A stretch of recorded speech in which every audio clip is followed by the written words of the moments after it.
Greetings, quilters. We realized that we had not made a quilt for our youngest son and his wife. We invited them over to talk about a quilt for them. We wanted to make another Eldon quilt, which they thought would be fine. We discussed the colors she wanted in her quilt. She looked at the fabric we had on hand and decided on a color theme. With her approval, we began designing the quilt. We've already created 2 videos for the Eldon quilt, so this is just a quick documentation of this quilt with a discussion on making the log cabin blocks. Also, we wanted to show the quilt blocks individually. This is the Eldon quilt that we just finished for them.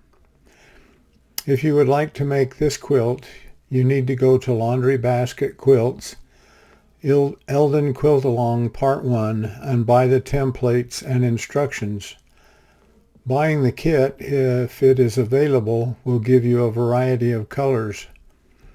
Our first step was to design the quilt using our EQ8 program. The program gives us the approximate yardage for the fabric needed. It does not include binding or the quilt back.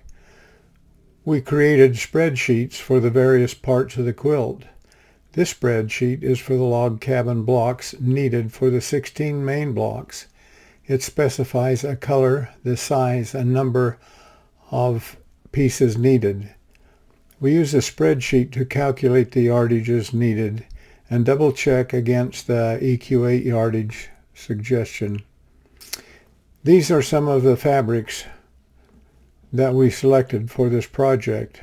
We think that a jelly roll might be a good way to get a lot of different but similar colors to make the log cabin blocks. These fabric colors may also be available in yardage. Because the log cabin blocks are made of so many small pieces, it is very important to use lots of starch on the fabric before cutting it to help prevent the small pieces from being distorted. We had some material that we could fussy cut to make the centers of the log cabins. It worked out very well. We calculated the width of the material needed to cut the strips for each different color of the log cabin blocks. We use a ruler and weight to help keep the fabric from moving while cutting the strips. The fabric is folded in half, so we are cutting 2 layers at the same time. We use the ruler and weight to hold the strips in place while cutting the pieces to the right size. Using the ruler with the weight also works well when cutting narrower pieces. We put each size and color in separate Ziploc bags until the log cabin blocks are ready to be sewn together. The next step is to prepare the sewing machine. We have an auxiliary table that needs to be anchored to the sewing machine so that it does not move. We do this by taping the seams of the extension table to the sewing machine with painter's tape. To avoid disruption of alignment of the small pieces when sliding them across the sewing machine, we use a sheet of template plastic and tape it securely to prevent movement or misalignment of the 2 pieces. We cut a hole in the template plastic so that the feed dogs can work. Now we need to set up the guide for the 1/4-inch seam. We do this by aligning the needle with the 1/4-inch mark of the ruler. We lower the needle by hand until the tip of the needle aligns exactly with the 1/4-inch mark on the ruler. We remove the pressure foot to get an exact alignment, then lower the pressure bar onto the ruler to hold the ruler in place. With the pressure bar down on the ruler, align the ruler so that the material feeds straight through the sewing machine. Check the needle alignment again and tape the end of the ruler to the sewing machine. We align a piece of painter's tape to the ruler and stick it down to the machine. Double check your alignment and make corrections if needed. Remove the ruler and replace the pressure foot, and you're ready to test your setup. I found this test on YouTube. It is done by cutting 3 strips of fabric exactly 1.5 inches wide and sewing them together using your guide. Fold and crease the seams the same way you will do it when making the actual log cabin block.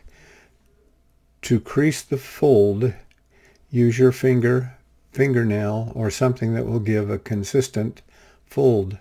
Measure the center piece and it should be exactly 1 inch wide. If not, make adjustments to your guide and do this again. We have looked at a few of the how to make log cabin blocks on YouTube and find that Kay England's How to Make Log Cabin Blocks is very good. We think that she is highly qualified and does a very good job of explaining how to make log cabin blocks. I recommend you review her presentation before starting. I am no expert, I'm just showing you how I do it, right or wrong.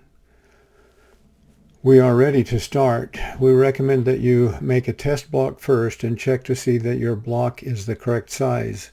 If you need to make an adjustment to your seam allowance, now is your last chance. If you have cut, sewn, and creased your seams correctly and do it the same way for all your block should be exact, or at least close enough. To start, add the first log cabin piece to the center block. Keep the fabric right sides together. Check the alignment and sew the seam. Crease the seam carefully. Add the next piece. Check the alignment and sew the seam. Carefully crease the seams as you go. When working with so many small pieces, it is quickest to chain sew them. Add the next piece. Carefully align the edges and sew the seam and crease the seam. Continue adding pieces. Make sure that the edges of the new piece are parallel to the already sewn pieces. If the pieces start to get wonky, it's best to catch and unsew as soon as possible. Before we start sewing, we stage all of the pieces in the order they will be sewn. Be sure to crease each seam using the same technique. Continue adding pieces, watching that the ends match and that the new piece is parallel with the already sewn seams. Continue adding pieces. Make sure to align the added pieces before sewing in place. Add the rest of the pieces. Check the alignment. Check as you go.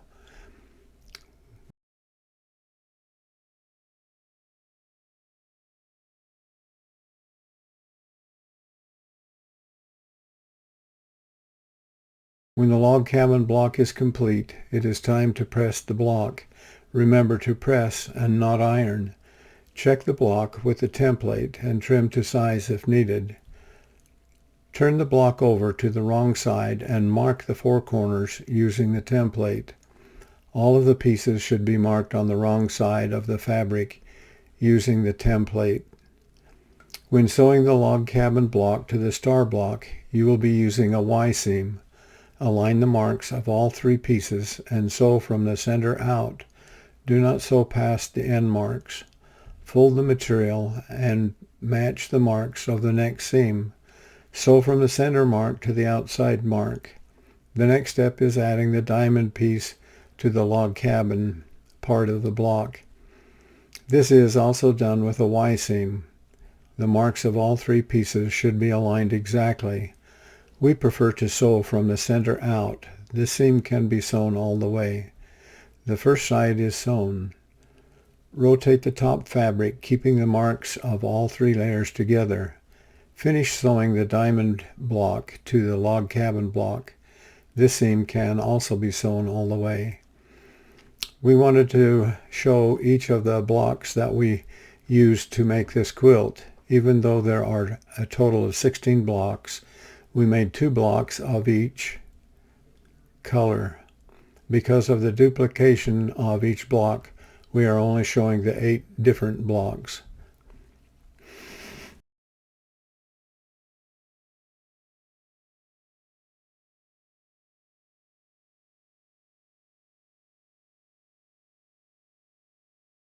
This is the layout that we chose for this quilt.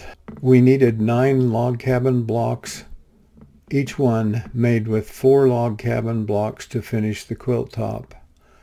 We marked the corners of each block and sewed 4 blocks of the same color together. This is the finished quilt top. This is the finished quilt. We hope that you enjoyed our Eldon Quilt log cabin block presentation. We hope that you might have gained some ideas for something that you would like to make. Thanks for watching.